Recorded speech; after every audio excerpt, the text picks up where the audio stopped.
Mi nombre es Yasmín. Tengo 42 años. Y en el peor día de mi vida, realmente creí que estaba completamente sola en mi dolor. Entonces sonó mi teléfono.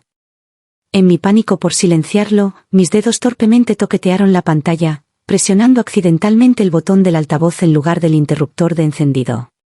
Instantáneamente, la voz de mi esposo Mark resonó a través de los altos techos de la iglesia, fuerte, aguda y goteando de arrogancia. No me importa que esté muerta. Ponme ante tu madre.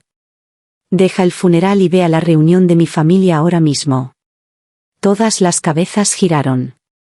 Un jadeo colectivo recorrió los bancos, rebotando en las vidrieras. La vergüenza me congeló en su lugar. Me quedé paralizado, mirando la pantalla con puro horror. Fue entonces cuando mi padre, Richard, gentilmente soltó mi mano. Él no levantó la voz. Él no creó una escena. Simplemente sacó el teléfono directamente de mis dedos temblorosos, miró directamente a la pantalla brillante y habló con un tono silencioso y helado que me dio escalofríos en la columna vertebral. Démosle exactamente lo que quiere. Sin decir una palabra más, terminó la llamada. Lo que mi esposo ensimismado había olvidado por completo era que mi tranquilo padre tenía todas las claves para su supervivencia financiera y que la recuperación de la inversión había comenzado oficialmente. Mirando hacia atrás, Mark no se había convertido en un monstruo de la noche a la mañana. Fue un proceso lento y deliberado durante 12 años de matrimonio. Él había socavado sistemáticamente mi independencia, convenciéndome de que su carrera, su familia y su posición social eran las únicas prioridades que importaban. Cada vez que intentaba establecer límites, él los cambiaba, enmarcando mis necesidades como egoístas.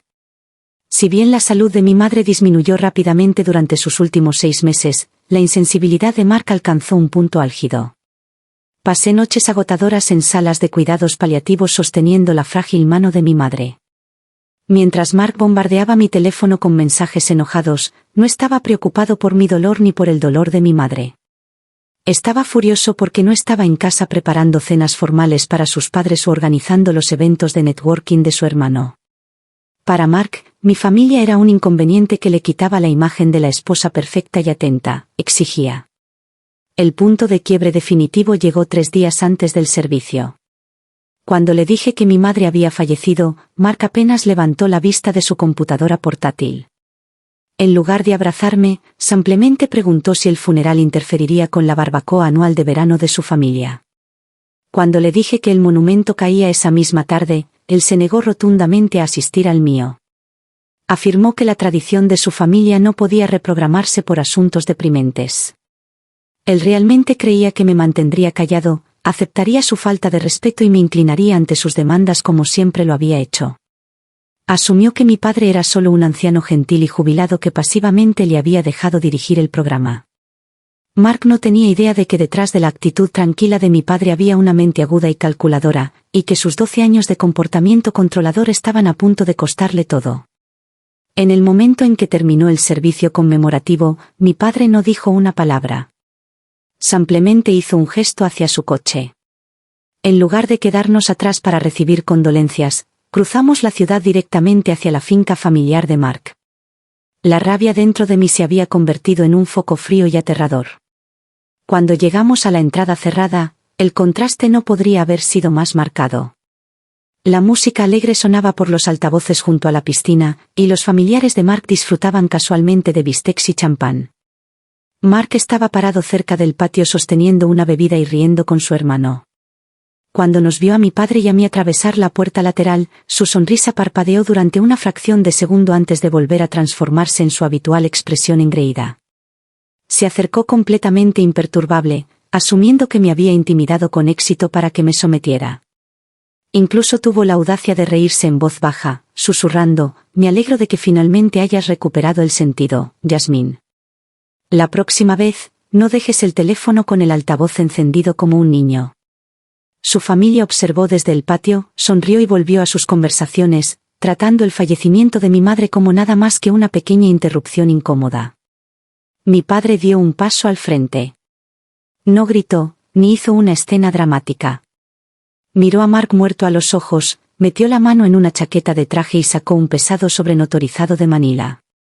«Le pediste a mi hija que te pusiera a ti primero, Mark», dijo mi padre, con la voz sonando lo suficientemente fuerte como para interrumpir la música y llamar la atención de todos los invitados. Entonces, vinimos a entregarle su máxima prioridad en persona. La sonrisa de Mark finalmente desapareció. Miró el sobre, luego la expresión helada de mi padre, y de repente se dio cuenta de que no se trataba de una disculpa llorosa. Fue una ejecución.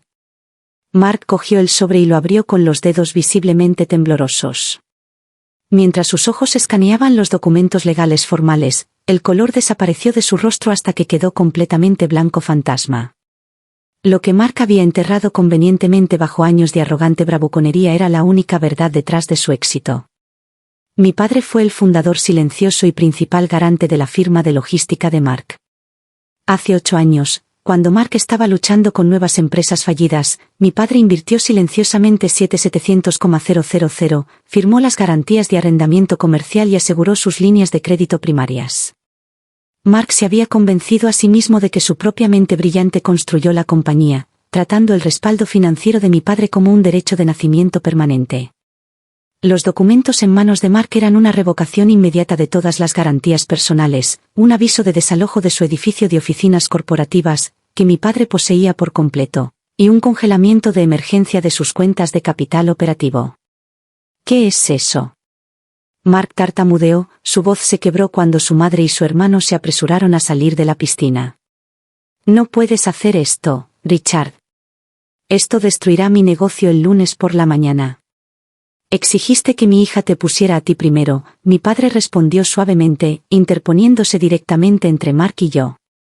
Cuando Mark intentó agarrarme de la muñeca. Entonces, estoy resolviendo tus asuntos antes que nada. A partir de hace 5 minutos, sus líneas de crédito están cerradas, el contrato de arrendamiento de su oficina ha finalizado y se ha retirado cada $1 de mi capital. Mark se volvió hacia mí, con los ojos muy abiertos de pánico desesperado, tratando de invocar el poder que solía tener sobre mí. Yasmín, dile que pare. Eres mi esposa. No puedes dejar que nos haga esto. Lo miré, realmente lo miré, y no sentí absolutamente nada. Ya no existimos nosotros, Mark. Para el lunes por la mañana, el cómodo mundo de Mark estaba completamente en ruinas. Sus cuentas bancarias corporativas estaban congeladas, sus proveedores rechazaban envíos y el gerente de su edificio de oficinas le informó que se cambiarían las cerraduras al mediodía. Durante las siguientes 48 horas, mi teléfono explotó con más de 60 llamadas perdidas e interminables mensajes de texto frenéticos de Mark, cambiando salvajemente entre súplicas desesperadas de perdón y amenazas explosivas y venenosas. La máscara también se le había caído por completo a su familia. La madre de Mark, que me había tratado como un extraño insignificante durante 12 años, de repente comenzó a tocar el timbre de mi puerta, llorando en mi porche por la unidad familiar y por cómo Mark estaba estresado y abrumado. Su hermano envió largos correos electrónicos rogándole a mi padre que lo reconsiderara, admitiendo que el negocio de Mark era el ancla financiera que mantenía a flote su lujoso estilo de vida. Sin el respaldo de mi padre, el castillo de naipes de toda la familia se derrumbaba. Ver su desesperación solo solidificó mi determinación. No sentí culpa, arrepentimiento ni deseo de arreglar lo que Mark había roto. Durante 12 años, me había encogido para encajar en su mundo.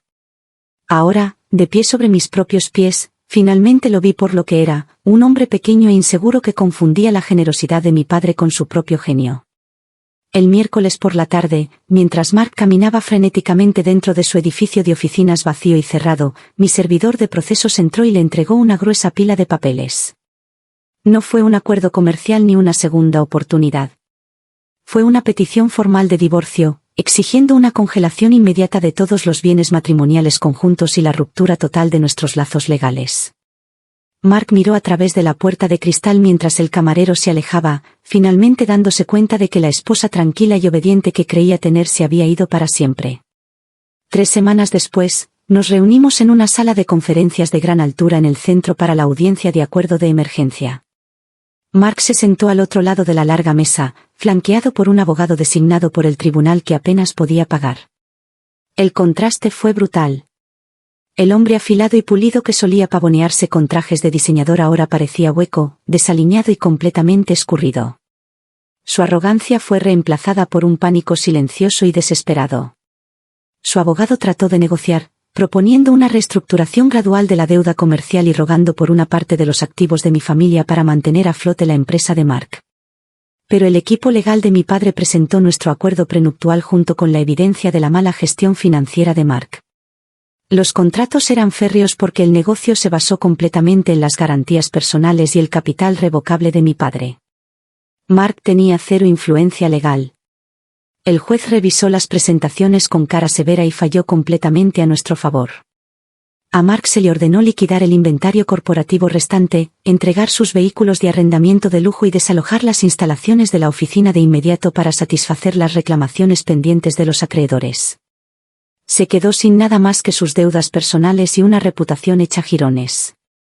Su familia, obsesionada con el estatus, se dispersó rápidamente, incapaz de ofrecerle ningún rescate financiero. Mientras firmaba los documentos finales de disolución, vi a Mark recostarse en su silla, mirando fijamente a la mesa de madera pulida. Durante 12 largos años, me había tratado como una opción, convencido de que permanecería siempre en silencio y obediente en las sombras. Cogí mi bolígrafo, me paré erguido junto a mi padre y salí de esa sala del tribunal sin ofrecerle a Mark una sola mirada hacia atrás. La pesadilla había terminado oficialmente y mi vida real finalmente estaba a punto de comenzar. Tomó tocar fondo en el peor día de mi vida para finalmente darme cuenta de mi propio valor. A los 42 años, había pasado más de una década dejando que alguien más dictara mi valor, atenuando mi luz para mantener vivo un matrimonio tóxico. Pero al estar al lado de mi padre, honrando la memoria de mi madre, aprendí que la verdadera fortaleza no se trata de soportar la falta de respeto. Se trata de alejarse de él para siempre. Usé mi parte de los activos recuperados para mudarme a un tranquilo pueblo costero donde abrí un pequeño jardín comunitario en honor a mi madre. Mi padre se retiró por completo, pasando sus días sentado en el porche, disfrutando de la paz por la que había luchado tanto para protegerla. Mark se vio obligado a comenzar de nuevo desde el cero absoluto, trabajando en un trabajo de ventas de nivel inicial solo para pagar sus crecientes deudas personales. Dejar a Mark no fue solo por venganza. Se trataba de recuperar mi vida, mi dignidad y mi tranquilidad. Mi madre se habría sentido orgullosa de verme finalmente erguido, con la cabeza en alto y viviendo una vida basada en el respeto propio. Ahora, me encantaría saber de ti. ¿Alguna vez ha tenido una pareja que muestre sus verdaderos colores durante una crisis familiar? ¿Cómo lo manejaste? Deja tus pensamientos en los comentarios a continuación y comenta la ciudad desde la que estás mirando para que pueda ver hasta dónde ha llegado mi historia.